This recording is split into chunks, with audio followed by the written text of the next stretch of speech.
One Chinese citizen is confirmed dead in Tehran. More than 3,000 others are scrambling across 7 borders to escape Iran.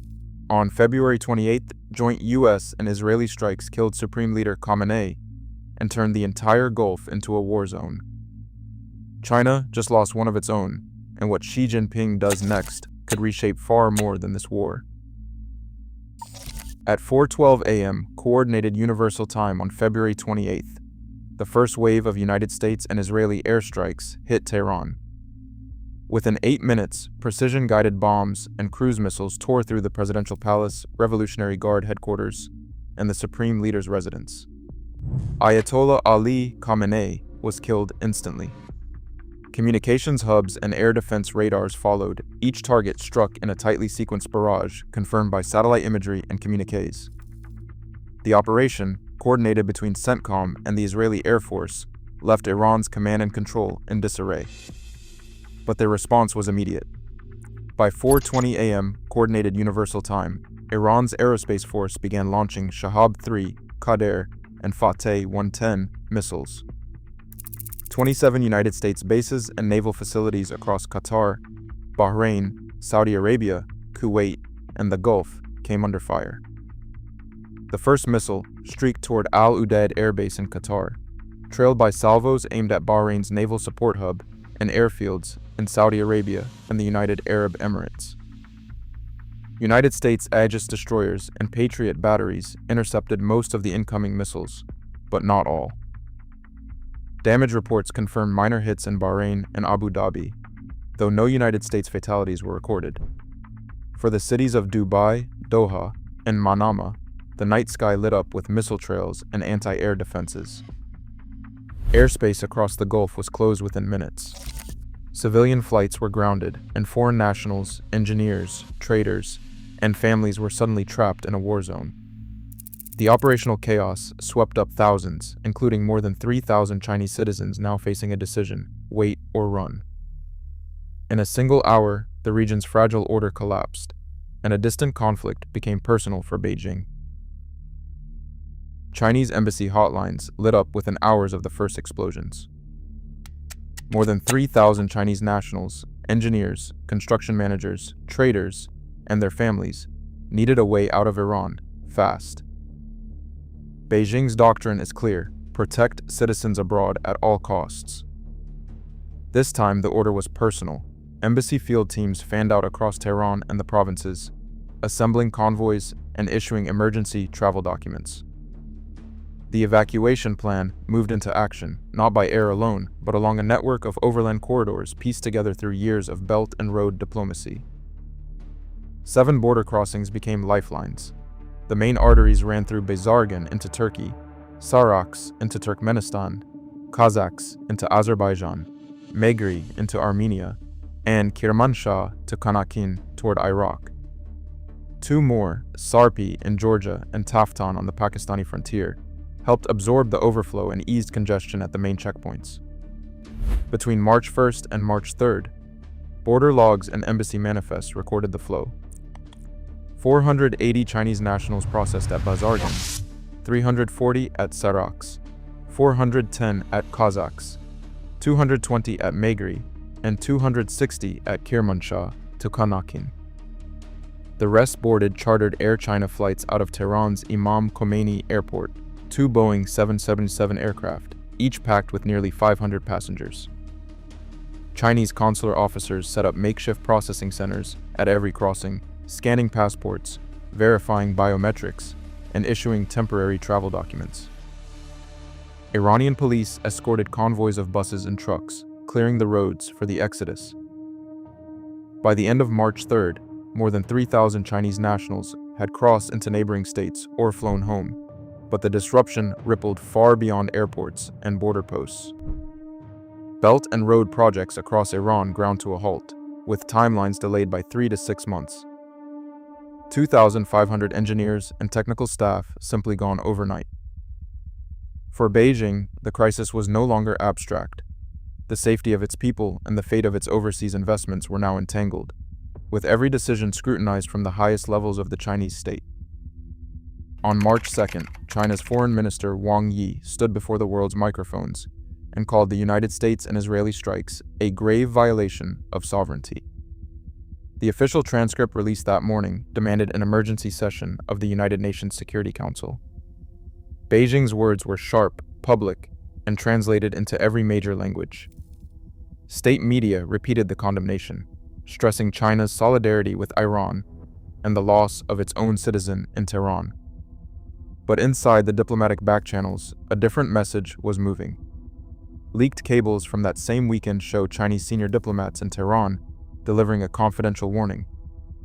They told Iranian officials the Strait of Hormuz must remain open. The note spelled out what was not said on camera. Any disruption to Gulf oil flows would hit China's economy first. The language was blunt. China would not tolerate interruptions that threatened its energy supply. Meanwhile, ship tracking data revealed a Chinese Navy Type 052C destroyer quietly transiting the strait on March 3rd. There was no fanfare, no official announcement, and no deployment of People's Liberation Army warships or combat aircraft to the conflict zone. Beijing's navy kept its distance, maintaining a watchful but limited presence. Not a single People's Liberation Army Navy combatant was publicly declared in the Gulf. Behind closed doors, Chinese state-owned oil giants froze billions in credit lines for Iranian projects, waiting for security guarantees. In public, the government pledged humanitarian aid and called for restraint. In private, envoys met with Iranian Revolutionary Guard officials to coordinate naval movements and avoid accidental clashes. This dual-track approach, loud condemnation and quiet restraint, revealed Beijing's calculus. Protecting citizens and investments demanded a careful balance. Enough outrage to satisfy domestic expectations, enough caution to keep the oil moving. China walked the razor's edge, refusing to escalate militarily, while using every diplomatic and economic lever to shield its vital interests. 50 to 60% of China's oil imports come from the Persian Gulf. This single number shapes every decision in Beijing's crisis playbook. In 2023, customs data showed that over 10 million barrels per day, more than half of China's crude, arrived from Saudi Arabia, Iraq, Kuwait, and the United Arab Emirates. These are not just barrels of oil, they are the lifeblood of Chinese factories, truck fleets, and the military's own logistics chain. When missiles started flying over the Gulf, energy planners at the National Energy Administration scrambled to assess just how long China could hold out if the Strait of Hormuz closed. The answer was sobering. Internal memos revealed that China's strategic petroleum reserve, even when combined with commercial stocks, could cover about 22 days of normal consumption.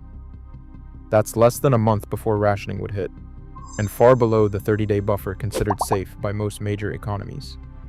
Every day of disruption chips away at that cushion, and Beijing knows it. The economic pain arrived even faster. Within hours of the first strikes, shipping insurers hiked war risk premiums for tankers crossing Hormuz. Lloyd's raised the surcharge to $3,500 per voyage, more than double the pre-crisis rate. The Baltic Dirty Tanker Index, a key barometer for global freight rates, spiked from $7,200 to over $14,000 a day.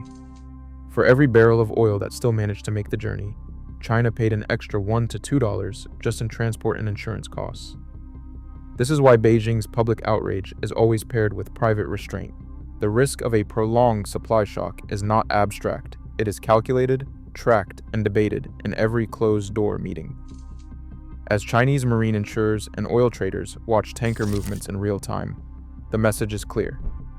Stability in the Gulf is not just a diplomatic preference, it is an economic necessity. For Xi Jinping and his advisors, the cost of escalation is measured in barrels, dollars, and days left before the reserves run dry. The redeployment of 3 United States carrier strike groups from the Indo-Pacific to the Gulf left a gap in the Pacific security shield that planners in Beijing have studied for years. Automatic identification system logs confirm the USS Ronald Reagan, USS George H.W. Bush, and USS Theodore Roosevelt all left their home regions between February 22nd and March 1st. In their absence, the United States Navy's forward presence in the East and South China Seas fell to its lowest level since 2017. Inside the PLA Eastern Theater Command, staff officers dusted off a set of classified scenario documents. The Red Flag 2024-03 simulation, leaked and later analyzed by Western think tanks, modeled a 15-day window when United States naval power would be distracted in the Gulf. Within that window, the PLA joint staff rehearsed joint missile strike drills, amphibious landing exercises, and cyber operations targeting Taiwan's command networks. The scenario ran with real carrier movement data, matching the exact timelines now playing out in the open. The timing was not lost on China's leadership. As the National People's Congress convened in Beijing, defense delegates reviewed a draft budget with a $12 billion boost for missile defense upgrades and carrier group expansion. Defense Minister Li Shangfu's policy speech warned of the need to protect core national interests and maintain strategic deterrence in the Taiwan Strait. The budget and the war game window aligned, not by accident, but by design. For PLA planners, the United States distraction is not just an opening. It is the scenario they have rehearsed, waiting for a moment when global attention is elsewhere. The question is not whether the window exists, but whether Beijing will risk stepping through it. As the world's focus remains locked on the Gulf, China's calculus on Taiwan has never been more acute. Tonight, the world's spotlight burns on the Gulf. But Beijing's gaze never wavers from the bigger board. As U.S. forces scramble, China's next move could redraw fault lines from Hormuz to Taiwan. The game isn't over. It's moving to a new table. What do you think she does next?